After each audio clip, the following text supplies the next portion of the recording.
All right. Thank you. Good afternoon and welcome to the Annual Energy Outlook 2025 Modeling Update presentation. I'm Mala Klein, the AEO Product Manager, and with me today are Katie Dill, Will Summer, Aaron Bedeker, and Kara Marcy to cover the specifics of the updates to AEO 2025. Before we get started, please note that this WebEx call is being recorded and may be posted on DOE's website or used internally. All attendees are muted and will not be able to share video during this webinar. However, if you have concerns, please drop off the webinar at this time. Next slide. Before I go over today's agenda, I just want to review a few housekeeping items. There will be a Q&A period following the presentation. You can submit your questions at any time using the chat function in the WebEx control panel.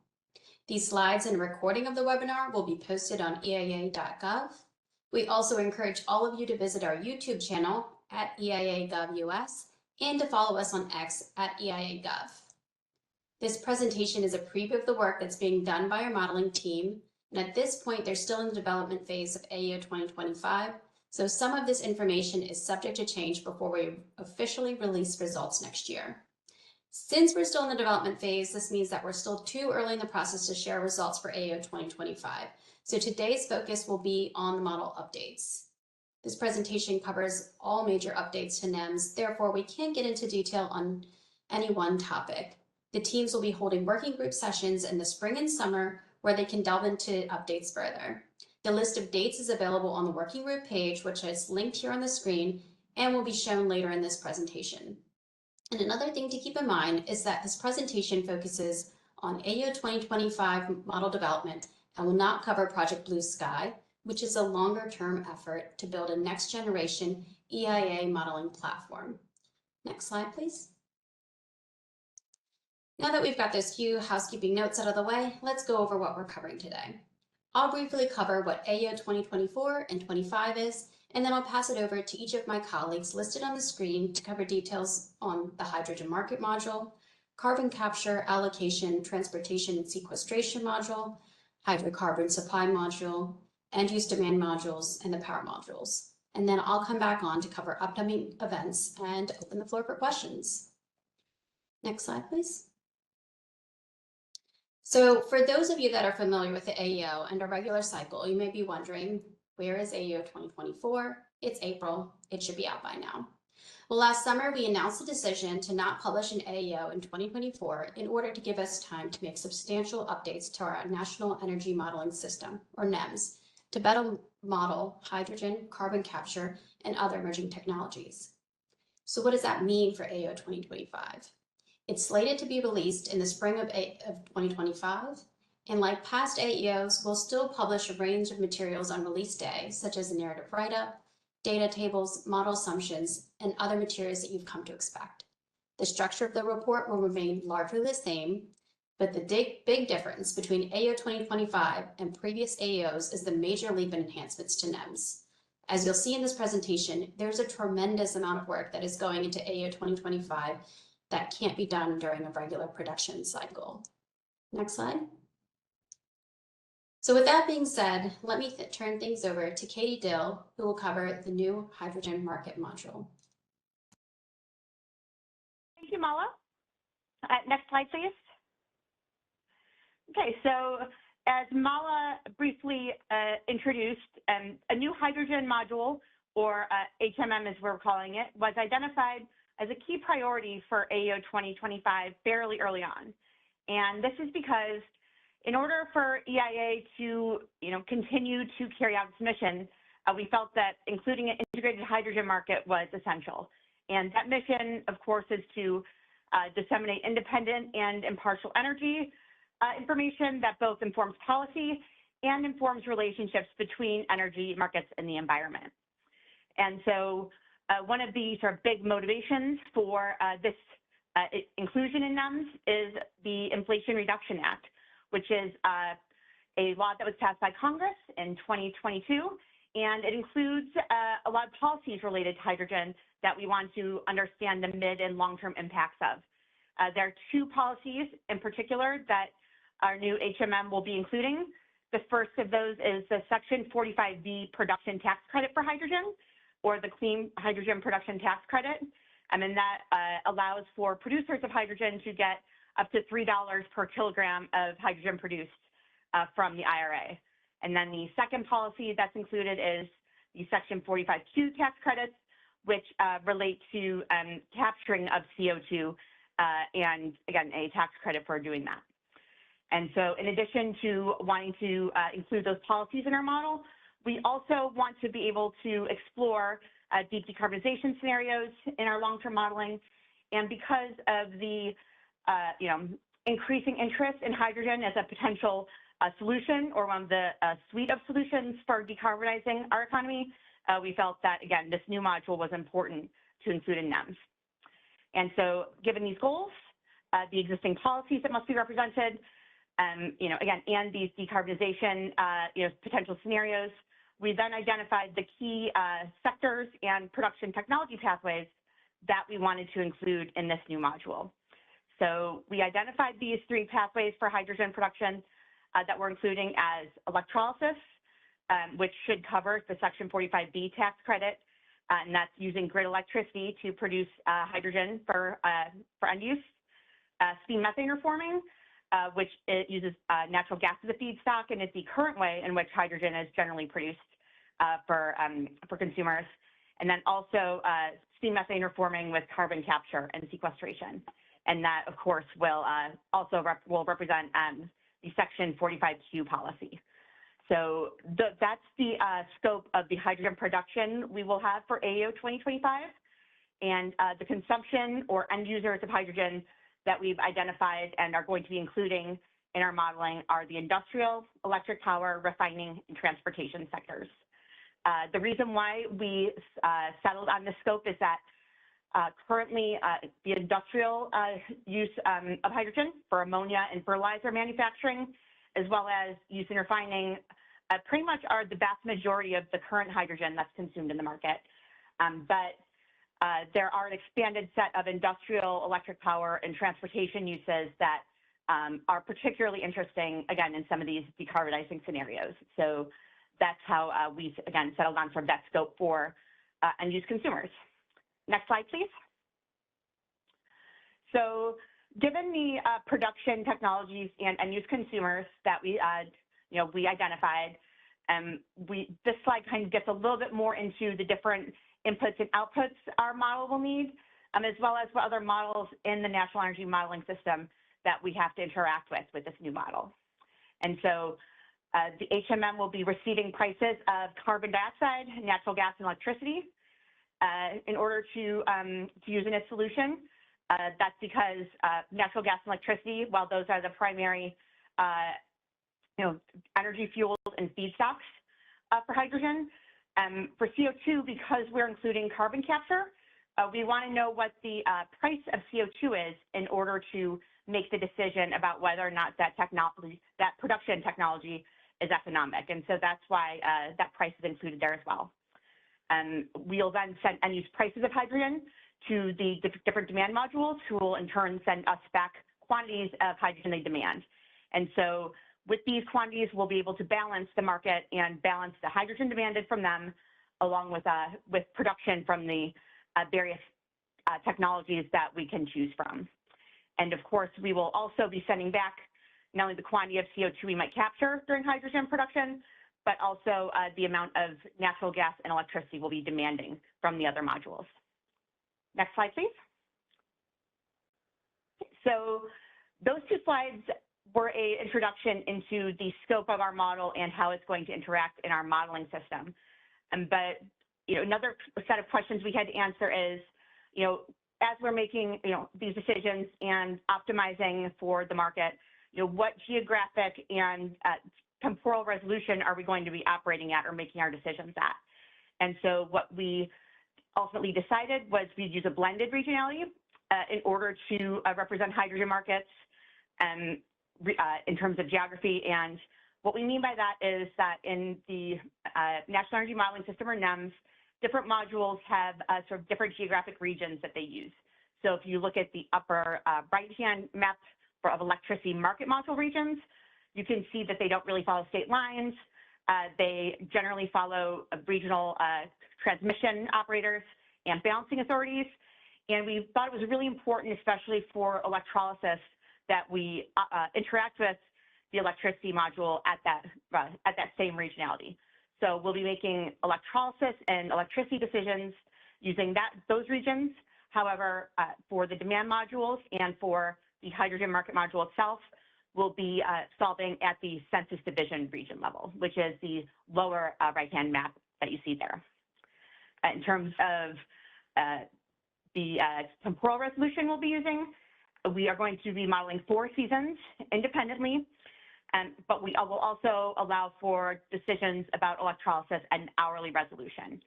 So this seasonal representation will allow us to sort of evaluate some seasonal storage potential uses in electricity and sort of maintain that level of decision making. But again, we will have certain information at the hourly level that we will be exchanging with the electricity module that will, we think, be important for exploring electrolysis in the future. Next slide, please. Okay, so the last thing we wanted to cover is that, in addition to balancing supply and demand of hydrogen in the United States and exploring different production technologies for hydrogen moving forward, the other important role that the HMM will be having in our modeling system is growth and potential growth in hydrogen infrastructure. So what we mean when we talk about that is potential pipeline builds as well as storage. And so as you can see in this map here, we are going to be allowing for potential interregional hydrogen transmission via pipeline.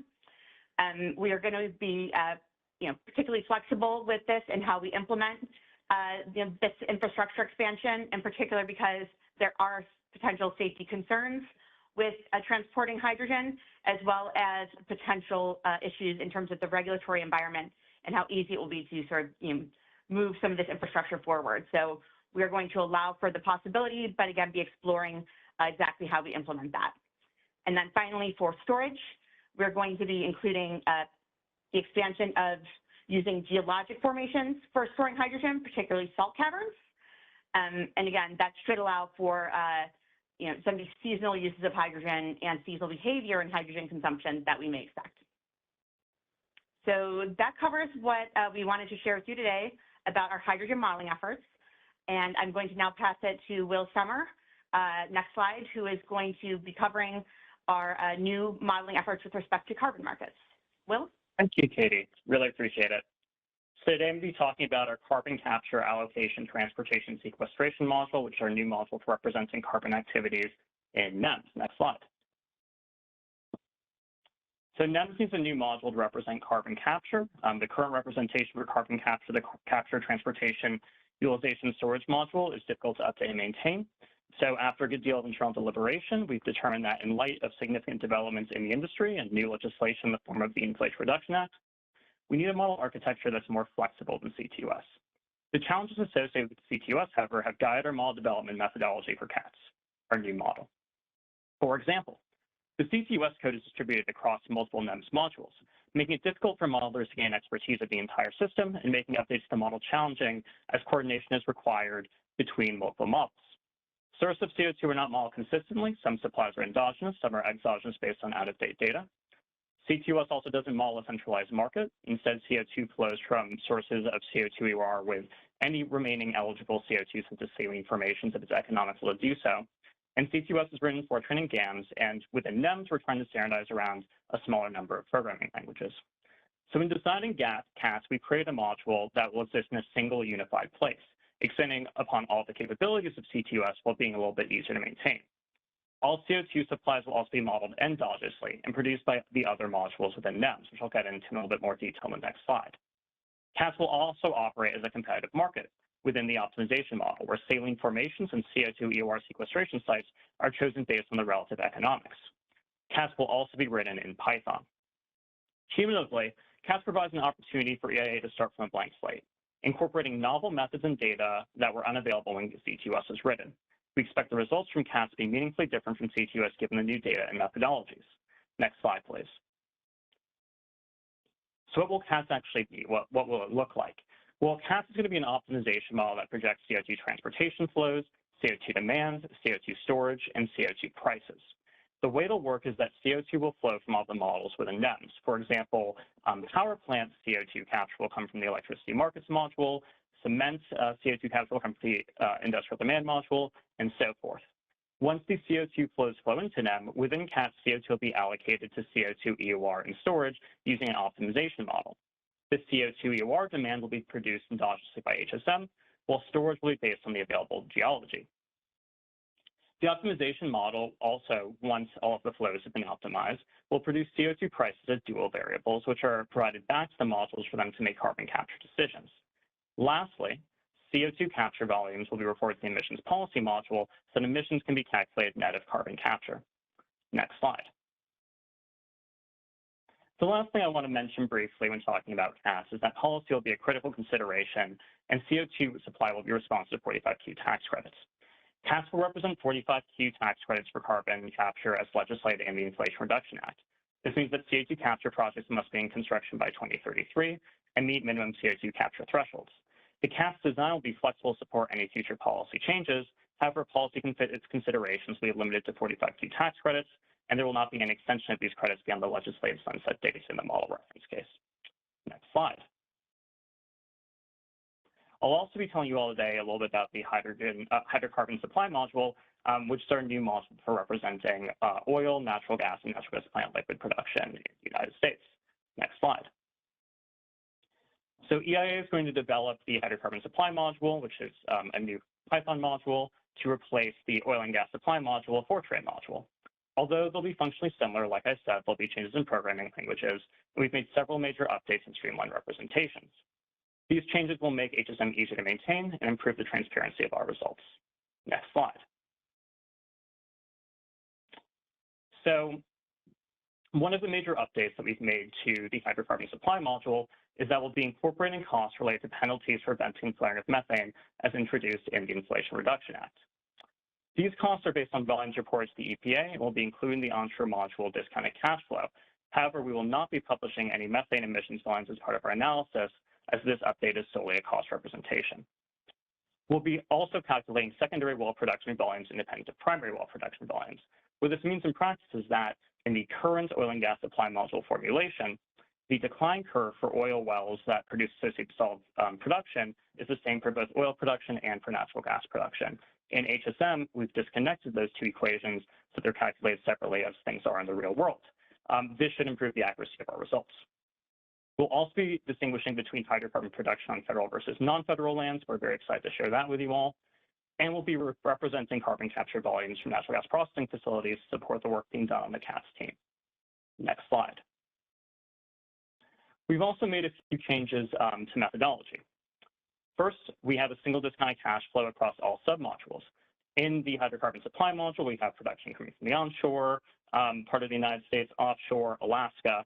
In the oil and gas supply module, all of those different submodules have their own discounted cash flows, which is difficult to manage. However, in the hydrocarbon supply module, all of those discounted cash flows we consolidated into a single discounted cash flow, making the model easier to maintain. We've also simplified our methodology for calculating enhanced oil recovery production volumes in the onshore submodule. What this means is that we have very complex methodologies for all the different types of secondary production in the United States, such as infill drilling or polymer injection on top of CO2 enhanced oil recovery. We've done a lot of sensitivity analysis and determined that some of those representations are very computationally expensive to add very little to results, and so we've streamlined some of those representations. We're also introducing geology-specific cost equations for calculating the economics of hydrocarbon production in the onshore submodule. What this means is that we are going to be representing our cost equations at the geological formation level, so Permian Basin cost equations are going to be a little bit different than those in the Bakken.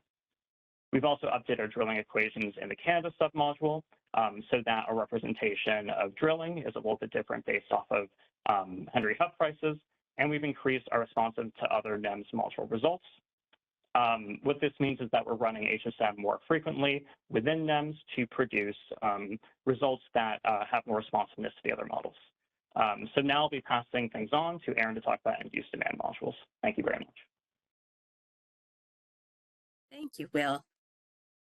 Next slide, please. We have many updates and improvements across the end-use sectors for AEO 2025, including in our modeling of evolving energy markets. We are adding industrial heat pumps as an electrification option in select industries and have included plastics recycling in the bulk chemicals industry, as well as container glass recycling. We're adding carbon capture technology in the cement industry and hydrogen-based technology in steel. The addition of behind-the-meter battery storage in the building sectors will complement end-use distributed generation. While in the transportation sector, we are including regional electric vehicle charging infrastructure that includes both household and public charging. In addition to affecting electric vehicle sales, we are passing that information to the power sector for use in setting electricity prices. And we are adding detailed modeling of fuel cell trucks based on an analysis that's currently underway. Next slide, please. We are also focusing on policies that target energy demand. Based on information that continues to evolve on provisions of the Inflation Reduction Act, we are modeling electric vehicle tax credits using the latest IRS guidance and continue to refine our modeling of clean energy and efficiency tax credits. As DOE awards funding, we hope to include energy effects of the Industrial Demonstration Program and of state funding targeting energy efficiency and building energy codes. In fact, several demonstration projects on DOE's recently announced list of potential recipients include new technologies that we are modeling for AEO 2025, like hydrogen-based direct reduced iron steel, cement with carbon capture, and industrial heat pumps. We plan to model the recently announced EPA final rules on vehicle emissions, phasing in more stringent standards for vehicle model years 2027 through 2032. And we include state-level zero-emission vehicle programs and bans on internal combustion engines that are current law. Next slide, please. We are working to improve our modeling of those state-level policies and to better reflect regional preferences for on-road vehicles. For AEO 2025, we are adding a regional consumer choice model for light-duty vehicles to complement our regional modeling of light-duty sales and stocks. We're also implementing a new regional model for heavy-duty vehicle sales and stocks to more accurately reflect regional differences in vehicle use and in policies like California's Advanced Clean Truck Rule. Next slide, please. Industrial modeling work for AEO 2025 isn't limited to the new projects mentioned earlier. We're updating parameters for existing technologies in energy-intensive industries and finding ways to expand potential electrification in steel and in other industries. We're taking advantage of data from EIA's Manufacturing Energy Consumption Survey and detailed macroeconomic projections of industrial output to project energy consumption for more individual industries. We're accounting for industrial sector process emissions as a potential source of CO2, distinct from carbon combustion-related emissions, adding calculation of process emissions from the glass and steel industries to supplement existing calculations of process emissions from the cement industry. Much cross-team work is taking place to connect the new and expanded industrial capabilities with the new hydrogen and CATS modules as well. Next slide, please. EIA's residential and commercial buildings energy consumption surveys are the primary data sources that define the building sectors in NEMS. For AEO 2025, we are updating the residential module base year from 2015 to 2020 and updating the commercial module base year from 2012 to 2018, consistent with the latest surveys. The EIA surveys provide detailed granularity and regionality. The bulk of residential and commercial input data, ranging from households and commercial floor space to technology shares to end-use energy consumption, are being updated to reflect estimates from the latest surveys. We are also incorporating revised cost and performance assumptions for residential and commercial major end-use equipment and residential appliances, and for solar photovoltaic, distributed wind, and combined heat and power technologies.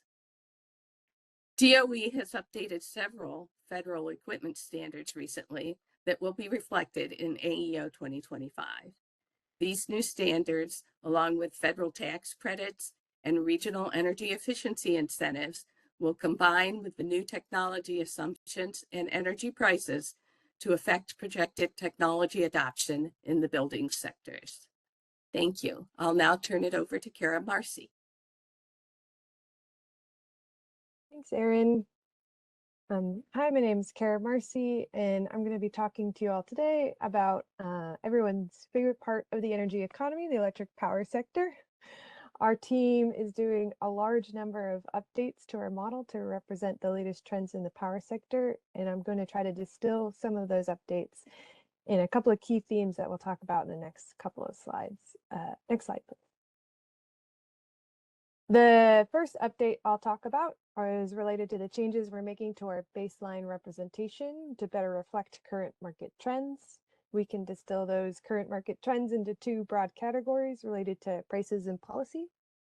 On the prices side, we recently released earlier this year our regularly updated capital cost report. The link is available on the slide and on our website.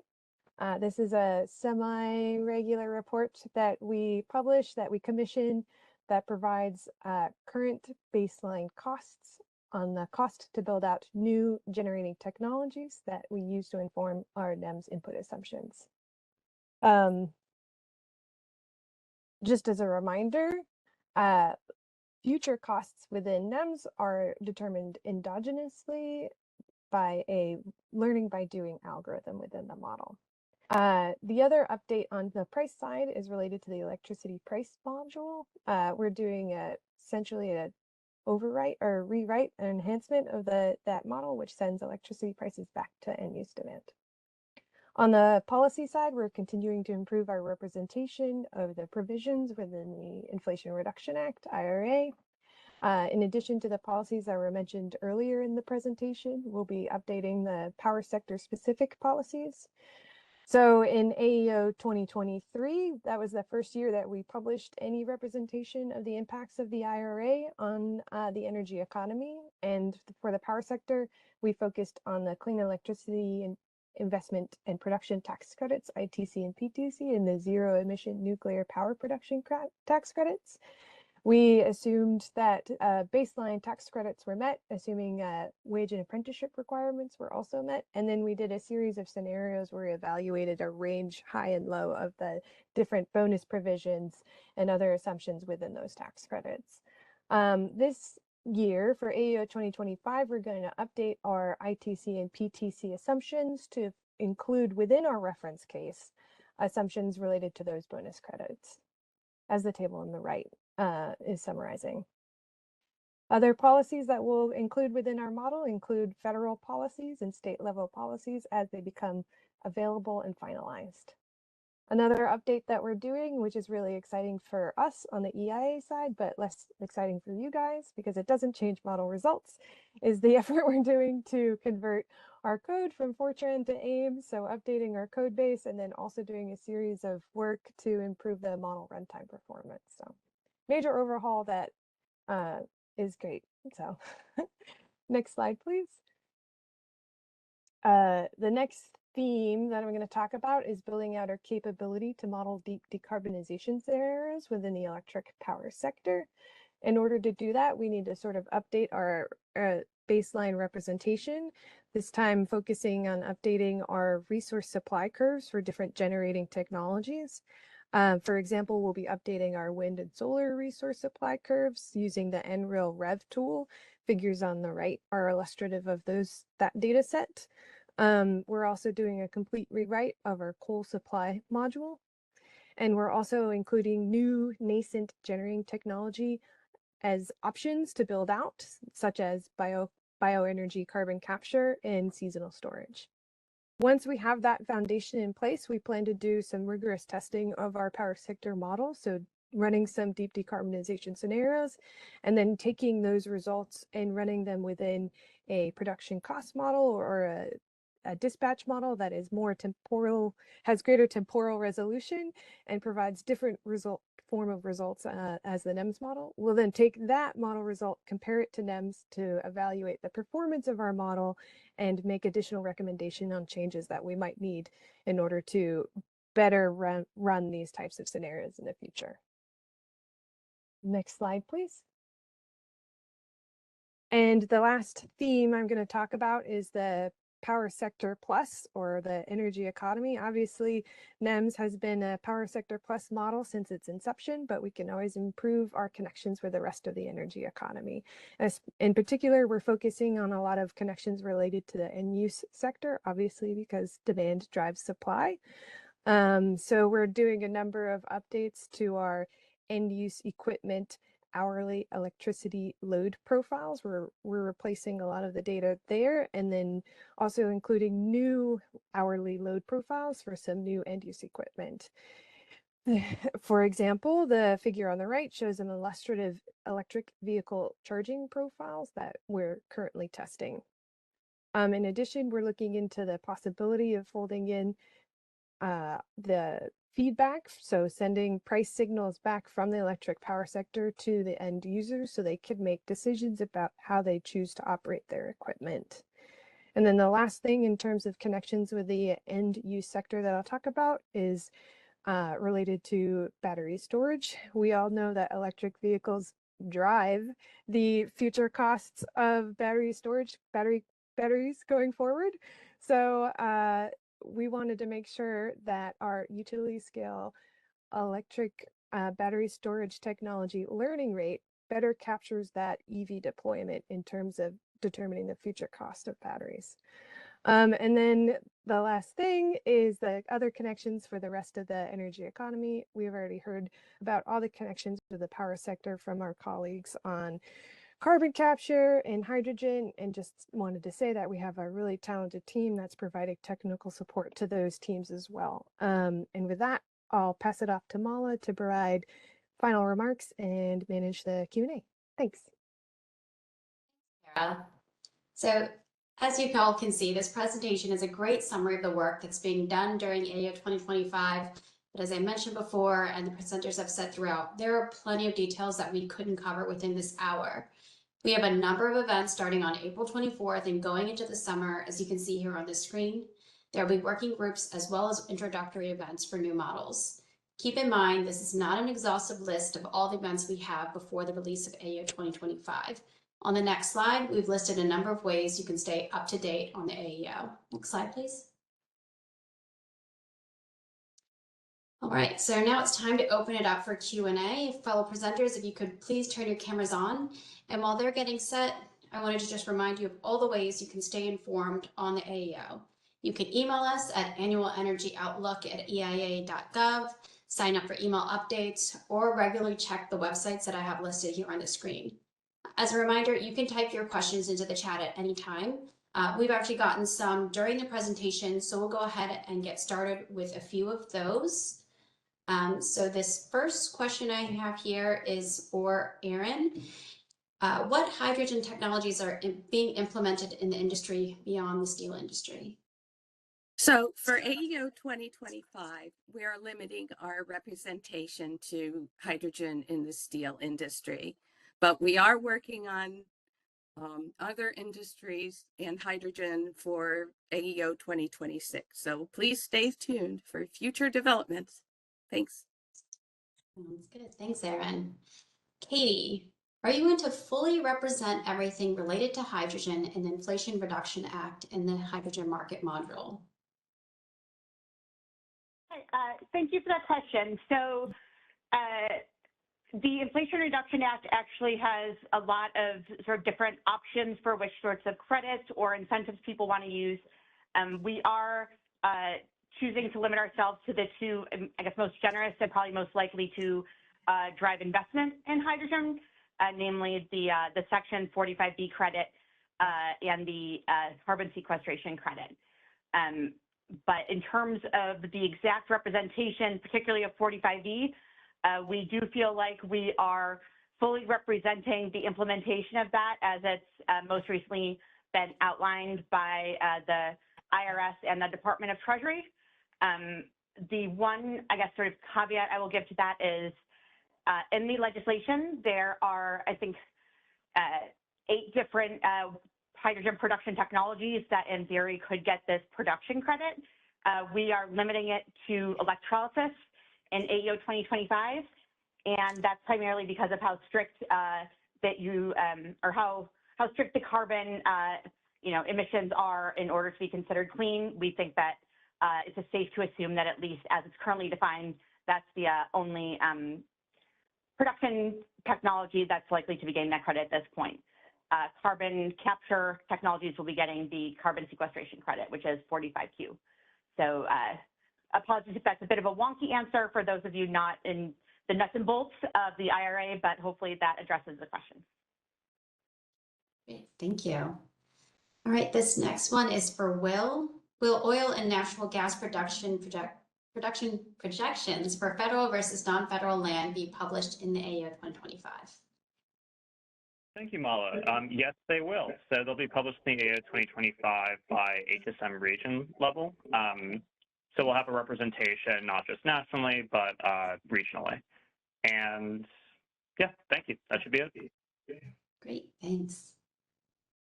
All right. Got another one here for Aaron. Will AEO 2025 include the impacts of data center electricity use? We do account for the increased space cooling, ventilation, and miscellaneous electricity needs of data centers, including on-premise servers in commercial buildings. And we include that data center energy use as a portion of our large office floor space. We don't model standalone data centers as a separate building type, and this is consistent with EIA's Commercial Buildings Energy Consumption Survey that forms the basis of the commercial sector in NEMS. Thanks. Sure, great, thank you so much. All right, so I have now another one for Carol. Can you speak more on how you plan to represent the clean electricity ITC and PTC credits? Sure. So as I mentioned, this year we're going to be folding in representation of the bonus tax credits. There's 2 of them related to the clean energy ITC and PTC. There's the domestic content bonus credit, which provides 10% for products where the majority of the equipment is produced in the United States. We'll have a technology by technology representation of some level of that credit contributing towards the technology. Most likely, most technology will not receive the full credit, given that we expect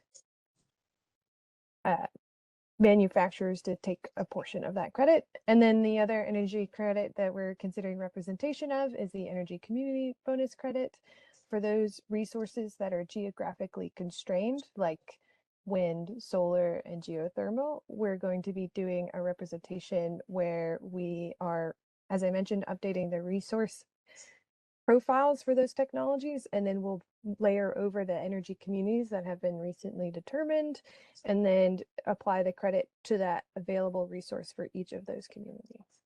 That makes sense. Great, thank you.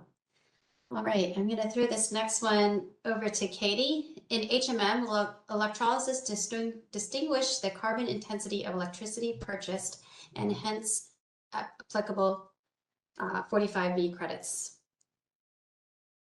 Thank you, Mala. So we actually had gone back and forth on how to properly do this, but with the release of the guidance on that tax credit, it states that hydrogen producers can get what's called an Earned Energy Attribute Certificate, EAC, and there will be an EAC market that will allow them to basically certify or purchase that clean electricity from a particular producer on the grid. And so we are going to be assuming that producers will be buying these certificates. We have not yet worked out all the details as to what that might cost, but that's how we are going to be reflecting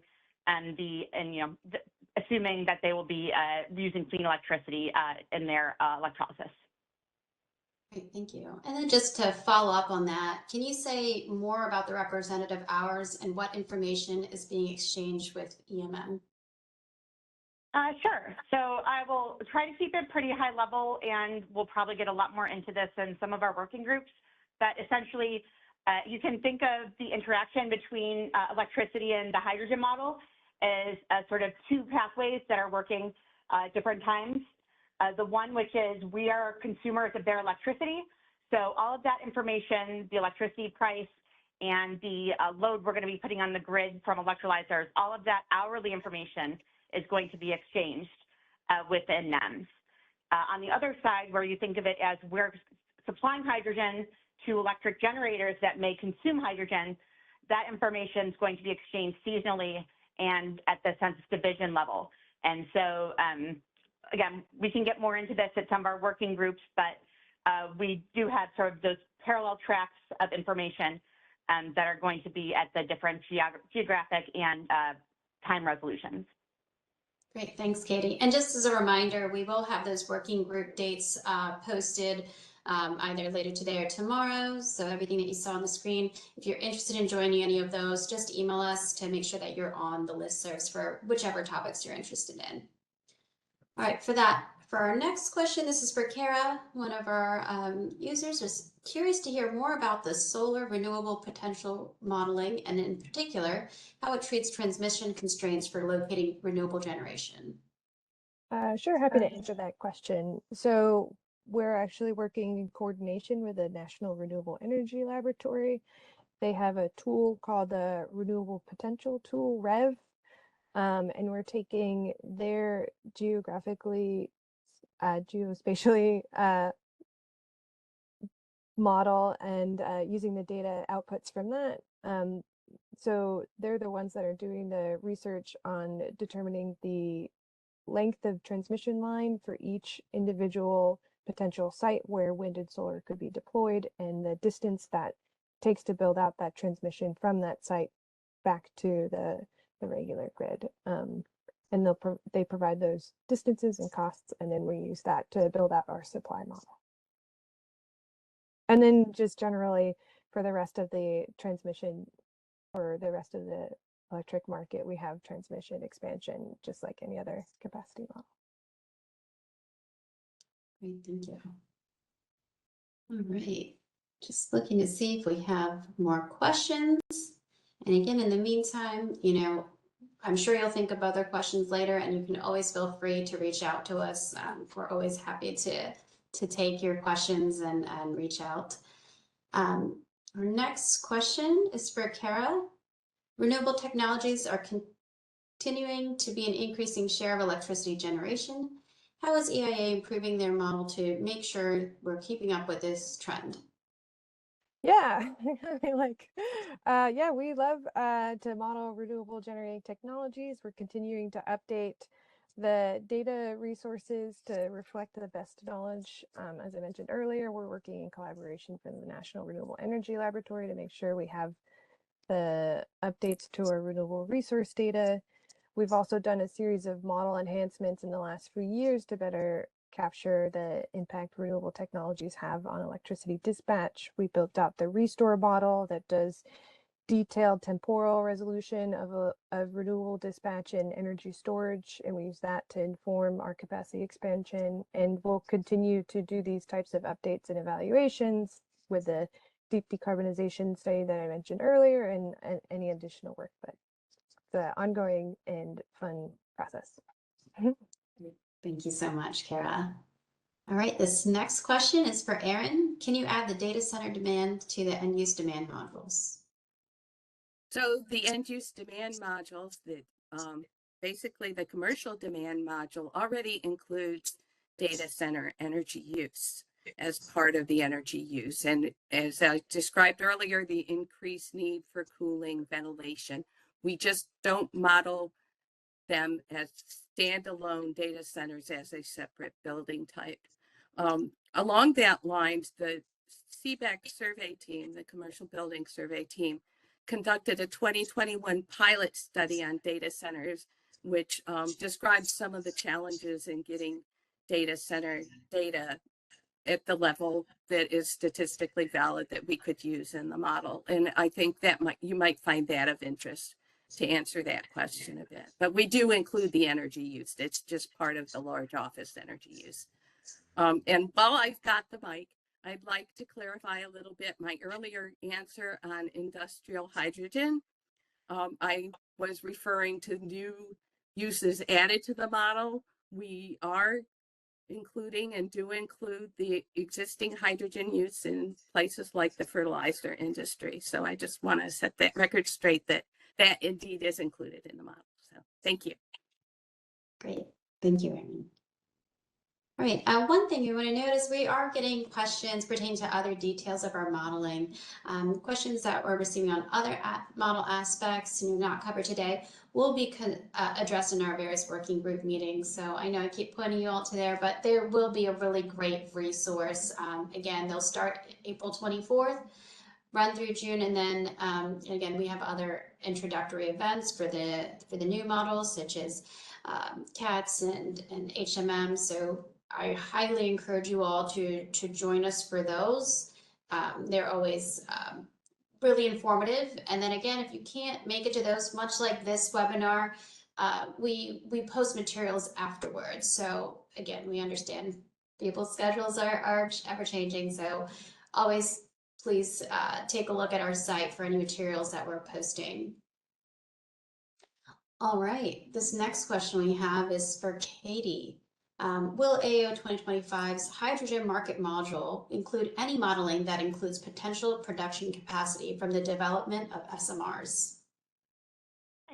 Thank you, Ma, and yes, so we have the 3 production pathways, one of which is SMR, SMRs, and that includes SMRs as they exist, the other being SMR plus carbon capture. And we are, in addition to being the model that's going to be representing the existing supply from existing SMR capacity, we are also going to include them as a technology that can be expanded in the future if it's economic to do so. And so we're not going to be sort of limiting that, and we are going to have that SMR representation under our new hydrogen market module umbrella. Great, thank you, Katie. All right, Kara, does your model reflect that the PTC ITC will be adjusted to remain in place until renewable energy is 75% off the grid? Yes. So we did that for AO 2023, and as I mentioned, we're planning on endogenizing the phase out of that tax credit, which includes keeping it in place until there's a 75% reduction in emissions. Thank you.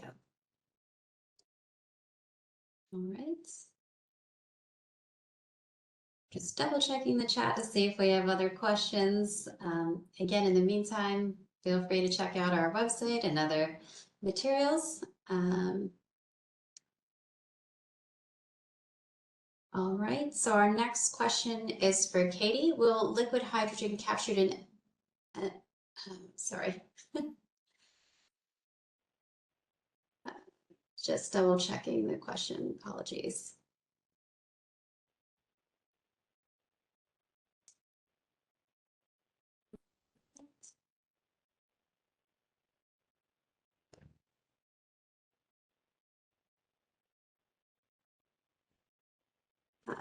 While we're getting that question together, will liquid hydrogen be represented in any of these for EIA analysis?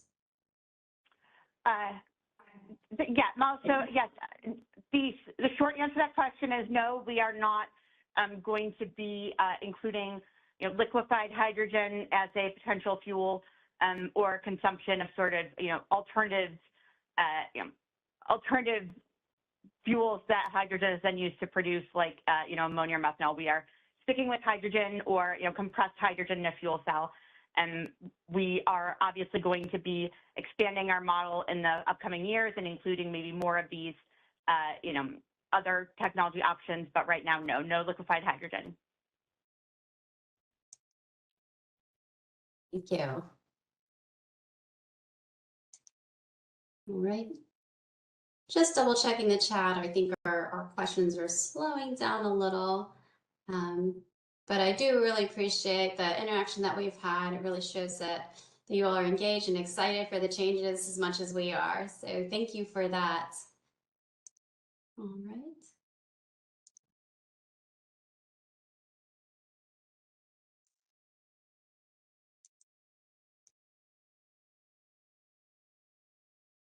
All right, so for Kara, can you describe the benefits of transitioning the model from Fortran to AIMS? Will you be able to run more models? Will the models be more complex? Yeah, so we've set up, our team has set up a process for transporting the Fortran code into AIMS smoothly and rewriting that code.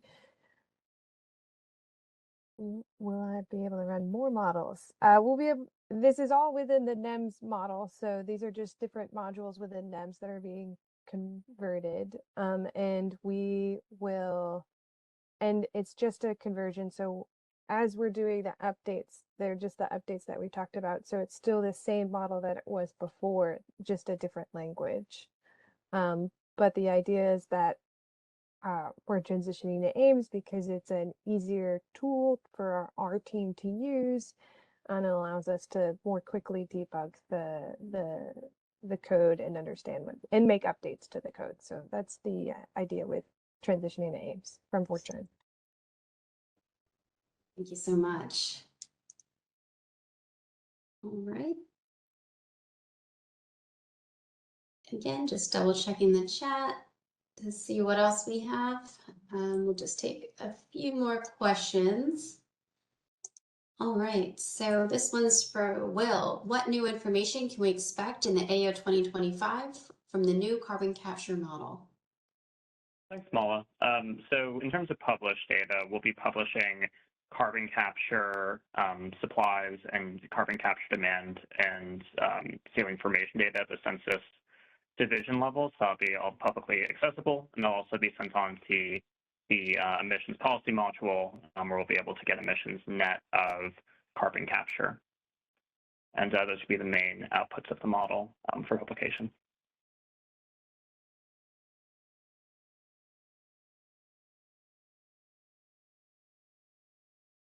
Great, thank you all. All right, so Aaron, will AO 2025 include the $8.8 billion energy rebates program established in the Inflation Reduction Act? So to the extent possible, yes.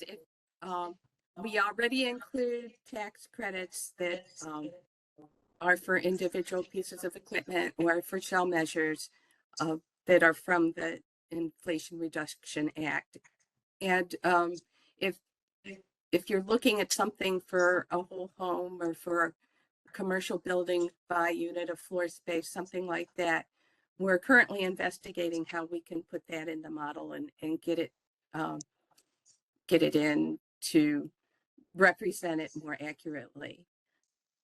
In addition, we're also doing research and keeping an eye on whatever DOE puts out as far as where funding is going for these types of programs. So some of them we need to wait for more information. We will have more information and more detail at the working group meeting, and for the buildings, that's going to be May 8th. So come ask your questions there, please. Perfect, thank you. So we're coming towards the end of the hour, so that was our last question. Again, thank you all so much for participating. And just as a reminder, today we were focusing on questions that are relevant to the materials that we presented. As I mentioned before, and we keep plugging, those working group meetings are great for the detailed information on each of these topics, and other topics are, again, at these working group meetings. With that being said, on behalf of myself, the other presenters, and the greater AEO team, I'd like to thank you all for participating today, and we look forward to you joining us at our other upcoming events. Have a great afternoon.